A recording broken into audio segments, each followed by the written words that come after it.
Vamos lá.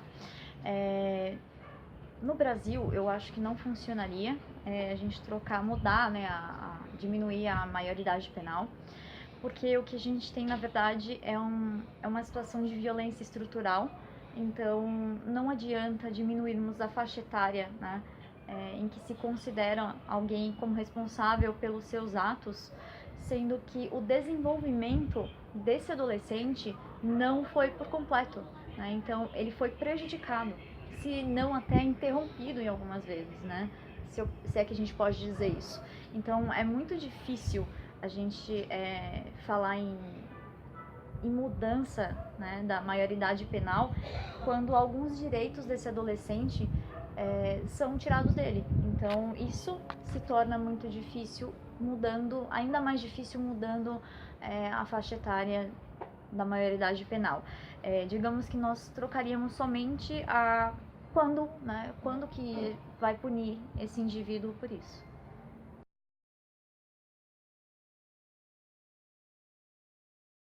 Maturidade completa. Essa é assim uma coisa bastante complexa e que eu acho até que quase que inexistente.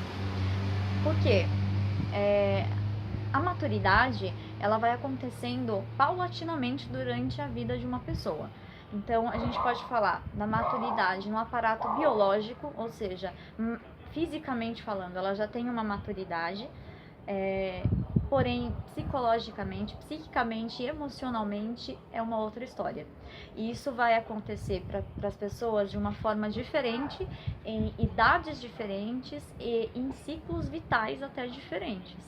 Então, é quase que impossível a gente dar uma idade de maturidade completa. Então, entende-se que uma pessoa que passou por todos os ciclos vitais muito tranquilamente, né? Se é que a gente pode dizer isso, mas que passou por um desenvolvimento desde a sua infância, primeira, segunda, adolescência, tendo as suas necessidades biológicas, físicas, as suas necessidades atendidas e também psíquicas, digamos que, né, por volta aí dos 20, ela começa a ter aí uma maturidade tanto física quanto emocional. Mas, de novo, essa maturidade tão desejada, ela vai ser atingida ou não para pessoas de formas diferentes, em faixas etárias diferentes. Então, posso ter um jovem adulto que com 22 anos é uma pessoa extremamente madura, psicicamente falando, emocionalmente falando, e posso ter um senhor com 60, 50, emocionalmente imaturo. Então, isso vai depender de como a história dessa pessoa foi constituída, né? Se ela teve oportunidades ou não, se ela teve todas as necessidades mínimas supridas e assim por diante.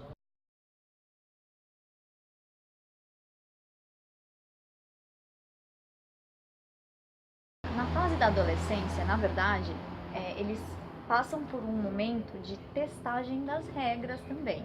Então, assim, é um momento que o adolescente ele começa a entender muitas das regras que a gente tem. Ele não está na infância, ele também não é adulto ainda, então ele quer revolucionar, né? Ele quer testar todas essas regras que foram impostas a ele. É verdade mesmo? Deixa eu ver. E ele começa a colocar, inclusive, aquelas pessoas que ele considera como autoridade em xeque. Então, bom, você me diz que roubar não é certo, né? Será? Deixa eu ver. Né? Deixa eu desafiar um pouco. E ele começa a colocar essa pessoa, ou esse tutor, sei lá, se é que assim a gente pode chamar, em xeque. Ele vai querer testar todas essas regras. Tem realmente alguns comportamentos mais impulsivos, mas eu não acredito que seja tão diferente da fase adulta, entendeu? É que o adolescente, ele não teria, vamos dizer, experiência suficiente, ele não tem conhecimento de vida mesmo, né? Ele não passou por isso outras vezes para saber se o que ele está fazendo é tão errado ou tão certo assim, né? Então, um exemplo, sei lá, se é que eu posso citar isso, mas um exemplo mais vivo, vai? Um adolescente que vai furtar um biscoito no supermercado. Ele sabe que aquilo é errado, não sabe? Porém, se ele se vê privado de fazer uma refeição, ou a família está privada de fazer alguma refeição, se o sistema, de uma forma geral, vai levá-lo a esta situação, talvez por uma questão até biológica, ele vai chegar a esse estado, né? Tudo bem, tô dando aqui um exemplo bem simplório, muito assim, clichê até e tudo mais. A gente tem casos aí de crimes absurdos cometidos por adolescentes e tudo mais, mas ainda assim precisa se observar qual é o ambiente que esse adolescente estava inserido, né? Então, de repente, o adolescente que, sei lá, matou alguém, matou até de repente o próprio pai ou a própria mãe, qual é o ambiente que ele estava inserido? Qual é então a educação que ele teve, né? Então, de repente, ele passou a vida inteira observando o pai espancar a mãe ou, sei lá, os irmãos, e para ele aquilo é normal, entre aspas.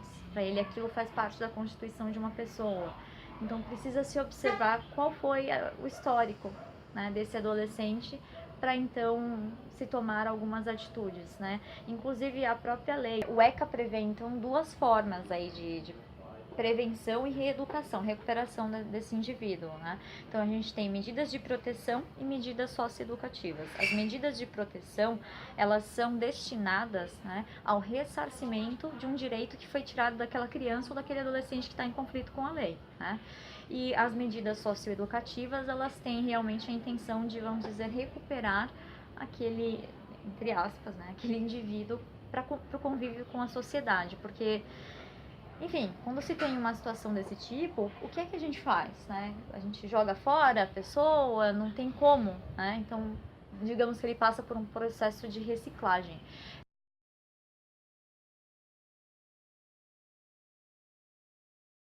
Vamos dizer, o desenvolvimento psíquico saudável é ter todas as condições, tanto biológicas quanto emocionais, providas, né? Quais são as instituições que provêm isso para o indivíduo? Em primeira instância, sempre a família, né? Quando a criança nasce, onde é que ela está inserida? No governo?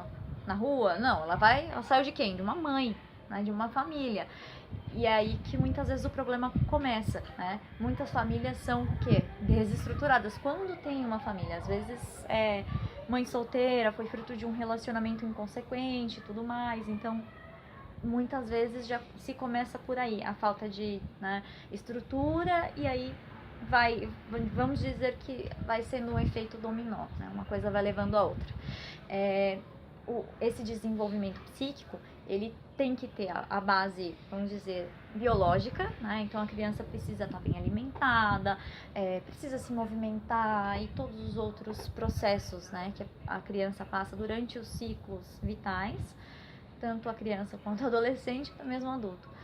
E emocional e psíquica, porque a família obviamente provê para essa criança um ambiente ao qual ela vai se inserir, e esse ambiente ele exerce uma função muito importante. Então, eu não acredito que alguém, né, nasça com uma predisposição a ser um criminal, a ser um ladrão, a ser um XYZ, enfim, seja lá qual for a nomenclatura.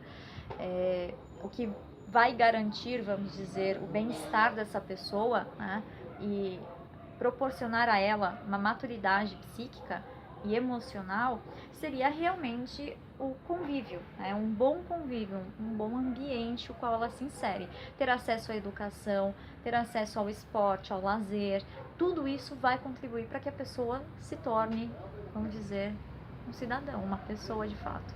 Então, são todos esses elementos juntos em interação que vão fazer da pessoa aquela pessoa. Então, se ela termina na criminalidade, em conflito com a lei, alguma dessas instâncias falharam. Primeiramente a família, secundariamente ao Estado, porque é ele que deveria se responsabilizar por essa pessoa quando a família não tem condições de arcar. A pessoa, ela vai te dando indícios, então o tempo todo a criança vai dando indícios de que alguma coisa está acontecendo de errado ali. Então, por exemplo, ela começa, se frequenta a escola, de alguma forma ou não, ela ou vai faltar muito, né? Os pais são hiper ausentes, quando vem aparece com alguma marca porque apanha, ou tem algum comportamento disruptivo, né? Ou bate nos amigos, morde, enfim, algum tipo de comportamento ela vai apresentar, ela vai dar esse sinal. Então, não é nada muito na surdina e de repente tem lá aquele adolescente que simplesmente acordou e falou, pronto, né, marginal, como dizem, né? Então, tá em conflito com a lei, olha lá, mãe não educou no X, Y, Z, né? Então, não é algo que sai assim do nada. Então, é algo que veio desde lá de trás. E a criança vai sinalizando aos poucos. Então, é aquela criança que, de repente, não tem ali os cuidados maternos, paternos, ou de um tutor. A gente fala mãe e pai, mas não necessariamente mãe e pai. Pode ser o avô, a avó, né, fica sozinho em casa ou, de repente, na rua. E vai apresentar, sim, alguns comportamentos disruptivos em algum momento da vida. Isso com certeza. E, obviamente, não só durante a infância, quanto durante a própria adolescência. Ele vai apresentar assim. Só que às vezes isso é encarado como uma malcriação, como ele é mal educado, esse menino tem gênio ruim, né? Essa criança tem. Então tem aquela história do gênio, né? Essa história do gênio não funciona.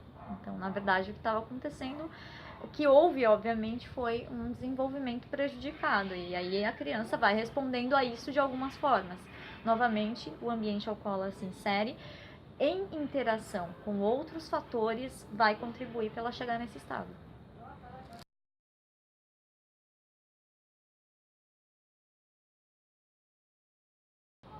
Muda tudo. No processo de significação desse indivíduo, a educação, a cultura, o acesso ao mundo, a informação tem um papel fundamental. Então, se o adolescente, né, que está em conflito com a lei tiver acesso a tudo isso que talvez não foi lhe dado lá atrás, é uma oportunidade de ressignificar todos aqueles atos que ele teve lá atrás. É um momento em que ele vai pensar e ressignificar tudo aquilo que ele aprendeu ou não durante esse acesso. Então, é de extrema necessidade que esse adolescente tenha o acesso à educação. Então, por exemplo, vamos supor que esse adolescente que está em conflito com a lei, ele tenha uma família, mas a família não quer, porque ele cometeu um crime, ele é o marginal, ele não presta, né? Só faz coisa errada, não sabe nada lá, não foi pra escola, é burro, né? É isso, é aquilo. O que acontece? Autoprofecia. Começa-se a profetizar uma série de coisas para esse indivíduo, ele passa a internalizar aquilo lá, é verdade, sou esse cara aí mesmo, nossa, ninguém acredita em mim, olha só, minha mãe também não quer mais saber de mim na minha casa, porque eu sou o cara que fez coisas, eu fiz um crime lá, entendeu? Matei alguém, sei lá, roubei, fez alguma coisa de errado. Então, ele passa realmente a não acreditar nele. Ele é esse cara ruim que estão todo mundo dizendo. E o que tem pra ele? Alguém vai dar emprego pra ele? Você daria emprego pra um cara, pra um adolescente, um ex-presidiário? Você colocaria esse cara pra trabalhar na sua padaria, na sua farmácia, na sua casa, pra limpar a sua empresa? Essa é uma pergunta que a gente se faz frequentemente. Então, de repente você tá conversando aqui comigo e aí eu falo pra você, eu já fui presa, sua cara vai mudar na hora, se eu disser isso, entendeu? Então a interpretação das pessoas, o preconceito que existe é absurdo. E como que essa pessoa vai se reinserir na sociedade? Como que ela vai se recolocar? É através da educação, da cultura, do conhecimento, do lazer. É isso em interação e ressignificação desse indivíduo que vai fazer ele se reinserir novamente. Do contrário, é muito difícil. É muito difícil.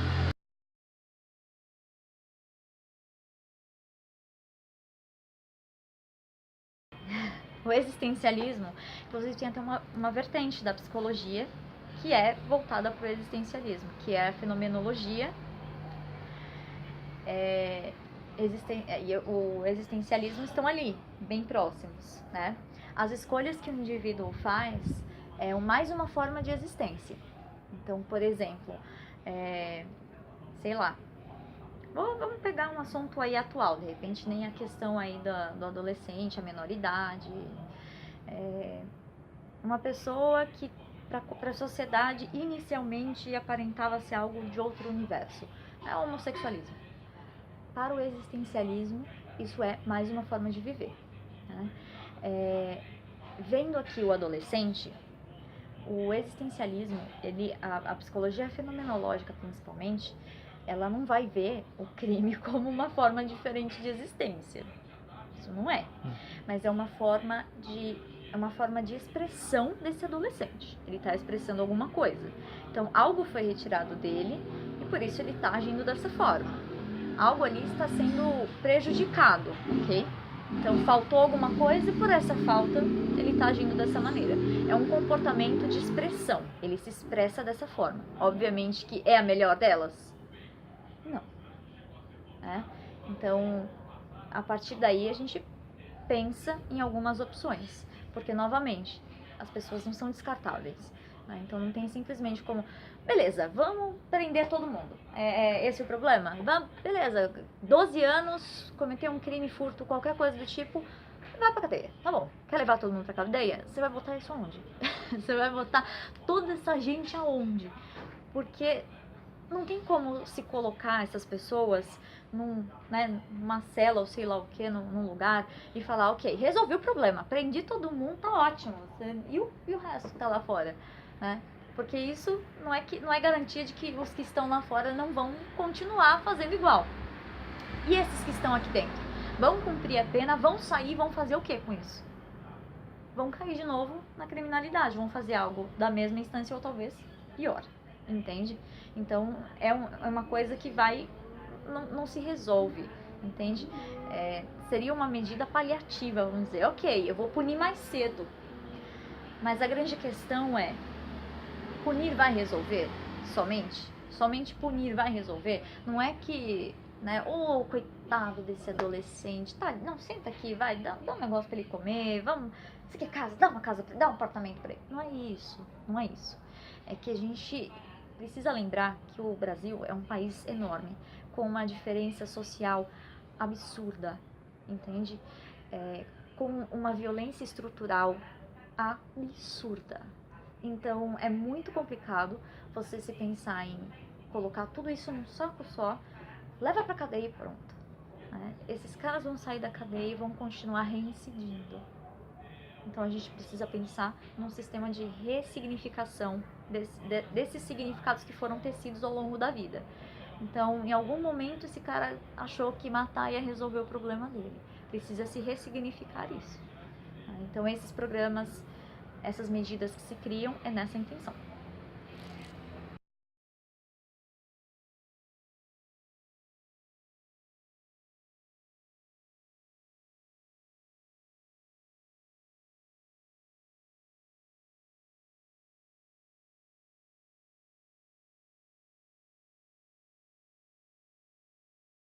Vamos dizer que as duas possibilidades acontecem, tá? Pode ocorrer. Distúrbio psicológico é algo muito forte a se dizer. Digamos que para se chegar a essa conclusão precisa ter muito estudo, né? E eu não acho que seja o caso, principalmente de um adolescente, porque ele ainda está em desenvolvimento. Então não seria ainda o caso de um distúrbio. Pode ser que chegue lá um dia, né? Mas para se bater esse martelo e falar é ou não é, precisa ter uma investigação maior, precisa de um psicodiagnóstico desse indivíduo para a gente saber o que está acontecendo. É influenciável? Total, né? É bastante. Quando você era adolescente, pensa aí, pergunta pro teu filho adolescente, seu sobrinho, primo, irmão, colega, qual que é a instância máxima do adolescente? É o pai e a mãe que ele acha super legal? Se for, que bom, porque na maioria das vezes o adolescente ele volta o seu interesse para o grupo de amigos. Então, o grupo de amigos exerce uma função, ele tem uma função, né, muito importante para o adolescente. Então, quando você pensa que o adolescente está inserido em um meio, né, onde os amigos ali, vamos supor, traficam droga, pode ser que ele queira realmente traficar droga para fazer parte. Entende? Ele está numa sociedade que talvez ignore-o completamente. Talvez dentro da casa dele não tem quem olhe por ele. Na escola, talvez ninguém olhe por ele. Então, aquele grupo está dando a chance dele ser alguém. Se o grupo deu a chance dele ser alguém, Então ele vai ficar junto lá pra ele ser alguém, pra ele ser legal, pô, sou bacana, eu agora tenho amigos, entendeu? Não tô sozinho, tô aqui com os meus amigos. São as tribos, né? Então é influenciável, é. Se até o adulto pode ser, entre aspas, influenciado, porque não o adolescente que ainda tá construindo todos os significados que ele tem, todos os conceitos que ele tem, ainda estão em construção. Ele não teve o seu desenvolvimento completo ainda. Então, sim, é influenciável o meio onde ele está, o ambiente que ele se insere, tem uma função muito importante. Não é que, né, olha, a pessoa vai se deixar influenciar por tudo, então, se o cara falar, ó, vai ali, se joga, você se joga, não é dessa forma, né? A gente não pode ver assim como um sim ou não, né? Mas como um fator que contribui muito. E se você parar para pensar no seu dia a dia, você consegue enxergar claramente que esses são fatores cruciais, né? Principalmente, torno a dizer que a família é muito importante, os amigos, né? O meio que ele está inserido, né? Ou seja, a escola que ele frequenta, a padaria que ele vai, a casa onde ele mora, e assim por diante. Todos esses são fatores que vão contribuir para essa pessoa acabar cometendo algum crime ou não. É muito difícil a gente falar em não conseguir viver em sociedade. É muito, assim, é até maldoso a gente pensar dessa forma. Não é que assim, bom, pega então aí um psicopata, sai abraçado com ele que você vai adorar, né? Super, já que você tá dizendo que tem que viver em sociedade, né? É que assim, pensando no jovem, né, no adolescente, é muito complicado a gente falar em distúrbio, porque ele ainda está em desenvolvimento e principalmente em segregá-lo da sociedade, do convívio social, que é importantíssimo, como eu venho ressaltando durante toda essa conversa, o convívio social é extremamente importante para a formação dessa pessoa, né? Então, assim, se você, durante a fase de desenvolvimento dela, durante o ciclo vital, você tira essa pessoa do convívio social, é mais uma negligência, entende? Se for um caso extremo, que for confirmado algum tipo de distúrbio e etc., depois de diversos testes, investigações, psicodiagnóstico, psiquiatra e assim por diante, todos os profissionais da área que são envolvidos, ok, tomam-se algumas medidas, mas vai depender muito do caso. Se é um caso de extrema violência, ok, realmente, de repente, internar, entrar com um tratamento medicamentoso, não sei, depende do caso, entende? O que precisa se tomar muito cuidado é para não cair num pensamento automático de que ou é um criminal, um vândalo, né, não presta, ou é doente, é louco, é maluco. Essa concepção de louco é algo até arcaico da gente falar, porque é uma concepção que vem mudando com o passar dos anos. Então, há muitos anos, lá, sei lá, vamos dizer, na época do teatro grego, vamos dizer assim, classicismo, bom, eu não lembro mais, enfim, não vou faltar aqui em datas, mas em diferentes momentos da história, a loucura foi vista com uma ótica diferente. Em que sentido? Em algum momento da história, a loucura era visto como uma divindade. É isso mesmo, divindade. Era estar próximo de Deus. Era alguém que tinha o dom de enxergar algumas coisas que outros não tinham. Depois, essa pessoa passou a ser vista como... não, esse cara tá endemoniado, né? Então, na época da era medieval, né, a pessoa que tivesse algum tipo de distúrbio psicológico tá endemoniado, leva para a igreja que tem alguma coisa errada ali e tá ruim, né? Então, ok, a gente vê uma visão do louco completamente diferente do que se tinha anteriormente. Depois, né, a gente tem uma visão daquela pessoa adoentada. Não, esse aí não pode viver em sociedade, né? Tá ruim, tá doente, realmente tem alguma coisa na cabeça dele que tá errado, né? Não é questão de estar endemoniado ou não, mas tem que ser tratado num calabouço. Põe ele lá num quartinho, deixa esse cara escondido lá, entendeu? Que não atrapalha. Depois ou seja, as coisas vão mudando, né? Até chegarmos no que temos hoje, no movimento, né, de antimanicomial, né, de falar, não, essa pessoa não é louca, não é, a loucura é muito, assim, relativa, é uma forma diferente de existência, não precisa ficar segregado da sociedade. Não, se não for um caso extremo, né? Se não apresenta perigo para o outro, para si mesmo, não há necessidade de ficar recluso, né? Esse adolescente, se for o caso de ter algum distúrbio psicológico, que realmente for muito comprometedor, ele apresenta um perigo para os outros, para si, né? Ok, precisa entrar com alguns outros tipos de terapia. Vamos fazer uma internação, vamos entrar com tratamento medicamentoso, mas isso também não é jogar o cara lá num buraco e ficar tacando, né, o remédio para ele, jogar água, as coisas. Precisa ser realmente levado em consideração e ser feita uma terapia completa, né, interdisciplinar, na intenção sempre de tentar recuperar, ressarcir de alguma forma essa pessoa, né? Se é que é possível. E novamente, se for o caso de uma psicopatologia, é uma forma diferente de existência. A única coisa que não será permitido é machucar, né, apresentar um perigo para o outro e para si mesmo. Se não for esse o caso, não há necessidade realmente de apartá-lo da sociedade de uma forma assim tão extrema. E principalmente quando se fala de crimes, né? Falando-se de crimes, obviamente que a gente envolve todo, né, um aparato da sociedade. Lei, moralismo, então existe uma série de outras coisas que são investidas aí que a gente também não pode deixar de lado, né? Então não é que assim, coitadinho, né? É doentinho, ele matou 8 ali na esquina, depois matou mais 15 lá embaixo e tá tudo certo, porque ele é doente, né? Não, também não é assim. Se ele realmente chegou a todo esse ponto de cometer tantos crimes e não está sendo olhado, de fato, precisa se tomar uma atitude, tem que cumprir a lei, não é que também, tadinho, né, deixa ele encostadinho ali, porque ele vai reincidir de alguma forma, que precisa de um tratamento adequado e, obviamente, vai ter que cumprir a lei, né, vai ter que cumprir a pena dele.